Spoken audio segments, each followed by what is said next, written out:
There are two people in Korea that no one can deny are heroes. One is King Sejong the Great and the other is Yi Sun-sin. Yi Sun-sin is a general. General Yi Sun-sin was able to shine because there was a war, and I don't know if history would have been the same without him, even though it's an oxymoron. When the Japanese invaded Joseon, they were caught off guard. They couldn't do anything about it, and Joseon was just a blip on the radar for the Japanese.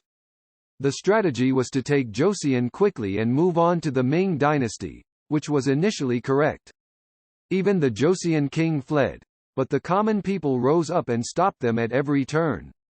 One of the biggest contributors to this was General Yi Sun-sin at sea. All wars are about logistics. It doesn't matter how good your soldiers are. If they don't have the supplies, they won't last.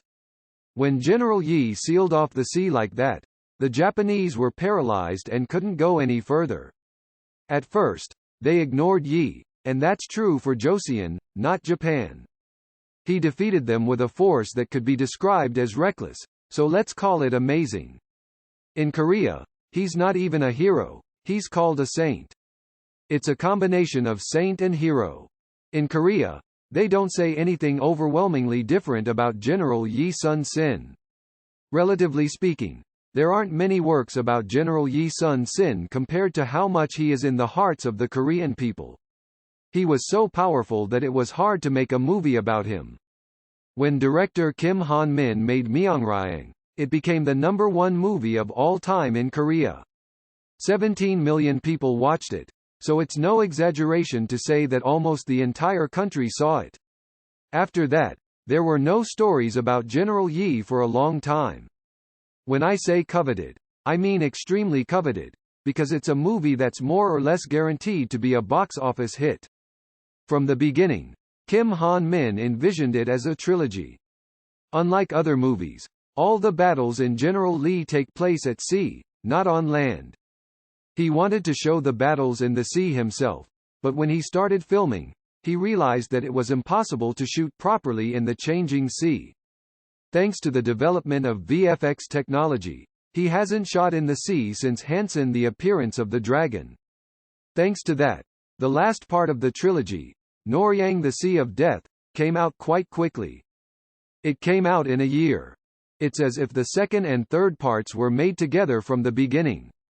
The biggest feature is that the actor who plays General Yi Sun-sin is different in each movie. After Choi Min-sik and Park Hae-il, this time Kim Yoon-sok played General Yi Sun-sin. I think it's unprecedented to make a series with the same character and have different actors play all the main characters. Because it's a historical movie, there can't be any spoilers, even if there are additions to everything in the movie. We already know what happens to General Yi Sun-sin at the end, especially the famous quote, "Don't let the enemy know of my death." The movie doesn't really focus on anything else, it just focuses on the last battle, Noryang. Although it does spend quite a bit of time in the beginning to tell us what was going on at the time. We think the war is over when Toyotomi Hideyoshi dies, so there's the possibility of a civil war in Joseon, not a war. All of the Japanese troops in Joseon have been ordered to withdraw, and General Yi Sun-sin says they can't let them go, and Chin Lin, who's here from the Ming dynasty, wants to go back to moderation. It tells us what Noryang means in this situation. They say there are no assumptions in history. The Yi army is afraid of General Yi. If they just retreat, he'll chase them all the way back to the Japanese archipelago. And they're afraid that this will happen again if they don't defeat them all. They are forced to fight each other to the death. Throughout the Imjin War, General Yi doesn't get enough men, supplies, or help. He is always outnumbered by the Japanese. It's the same situation at Noryang, and it's not really portrayed in the movie. But he must have been analyzing a lot and trying to get the Japanese to do what he planned. Otherwise he wouldn't have been able to win. On top of that, you can just watch the battle scene without thinking about it. There's probably no other movie in the world that shows almost 100 minutes of naval combat, and there's almost no naval combat at all. And I think that's where Korea has gotten so much know-how. It must have been difficult to portray the sea, not land, and it must have been difficult to actually have hundreds of ships fighting each other in the sea. It's one thing to fire cannons and try to sink each other's ships, but it's much more likely to be a hand-to-hand combat.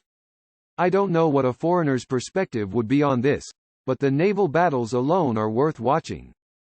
The scenes of ships and boats colliding with each other are intense, and the appearance of turtle ships is also surprising, because when I was younger, I thought they were the only ones who defeated everyone, but they weren't.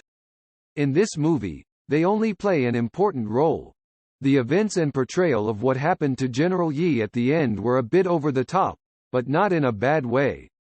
It made me wonder what would have happened if he had lived to chase the Japanese all the way to Japan, although there are many theories about his death.